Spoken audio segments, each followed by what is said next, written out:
มาเบิ่ง EP 3มันจะขึ้นกดต่อไม้ได้บ่ได้น่ะเด้อ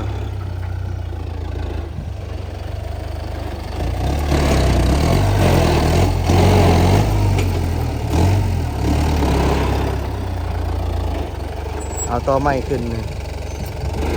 เอาเบิ่ง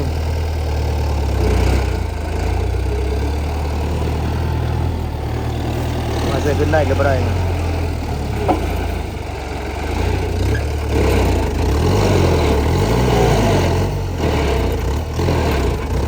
บ่ติงเลยต่อไม้ใหญ่เลย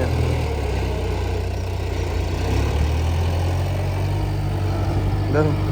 ว่าสิหาวิธีได้เอาขึ้นไม้ได้มันบ่ติงเลย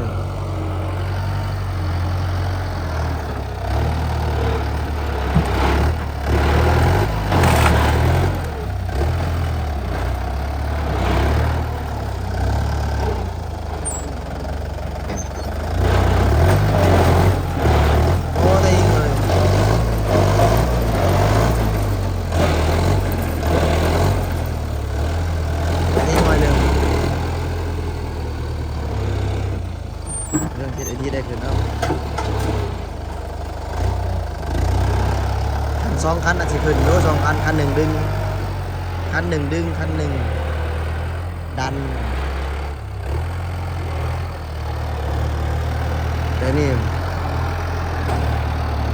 แบบติ้งกับติ้งมาแห้งกันนะด้วยเลยพอประติ้งนะ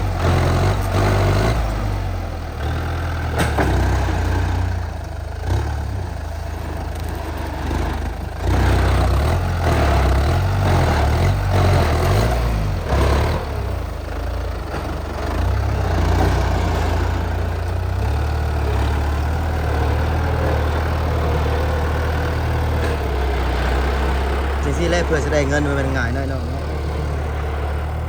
เพื่อจะได้เงินแต่ละกีบมันเป็นเรื่องง่าย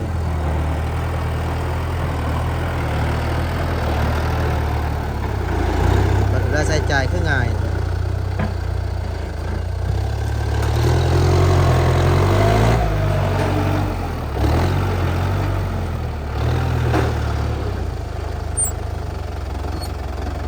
เรื่องจริงจริง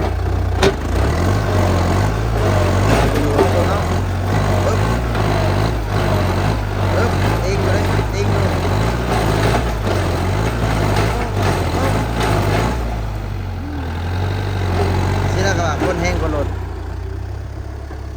ต่อเลิกกับบุชนพอแต่เงินฮอดเขาเงินพอต่อก็ไปอยู่เขาเอ้าเองแห้งแล้วไปอยู่แล้วมันเอ้าพออยู่หมดครับพออยู่แล้วแล้วก็เงินจะพอต่อไม่พออยู่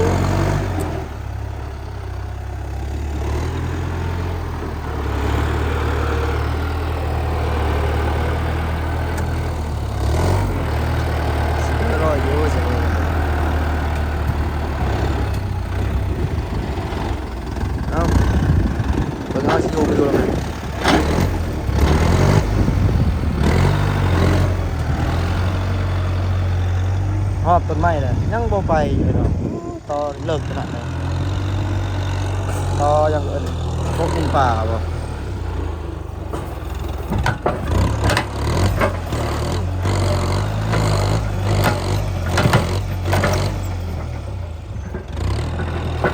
ยังบ่ไป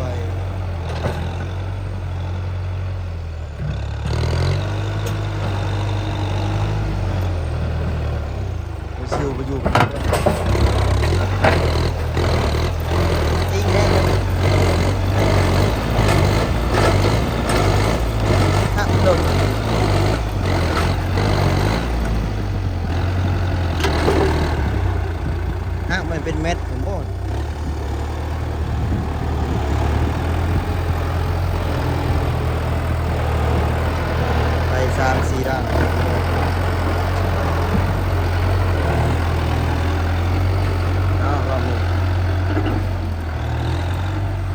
ใครมีวิธีแบบอาหารเขาใหม่ขึ้นลองพวกที่ประสบการณ์รถไถก็ลองแบบคอมเมนต์ไว้ได้น้องเด้อพวกที่มีรถไถแบบฮู้วิธีเอาต่อขึ้นง่ายเนี่ยพวกที่ประสบการณ์อันนี้จะเพิ่มฮะกับ2 ปีนี่นะเราก็มีประสบการณ์ยังบ่เก่งอยู่นะแต่ก็ได้เรียกได้อยู่เพราะว่ารถนี่ก็หาก็ซื้อปีปลายบ่ขึ้น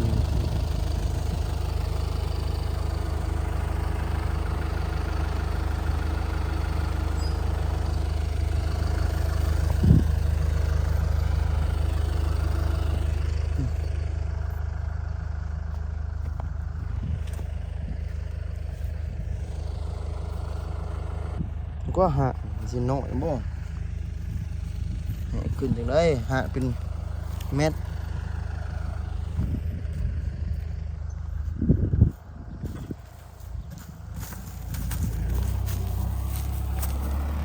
เนาะมาต่อไปนี่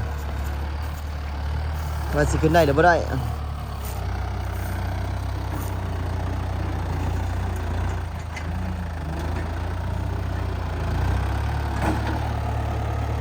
มาเบิ่งเด้อตอน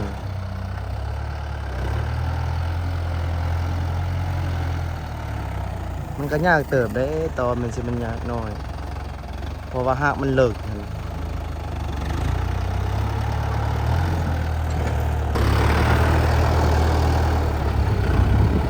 คลิปนี้จะอ่านยาวหน่อยหนึ่งเด้อเพราะว่าเบิ่งการออกต่อ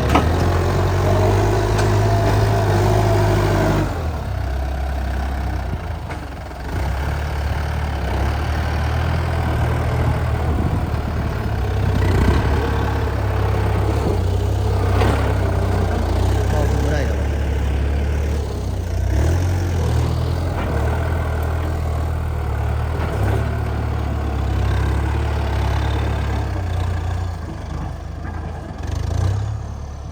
เอาสิไปใส่มัน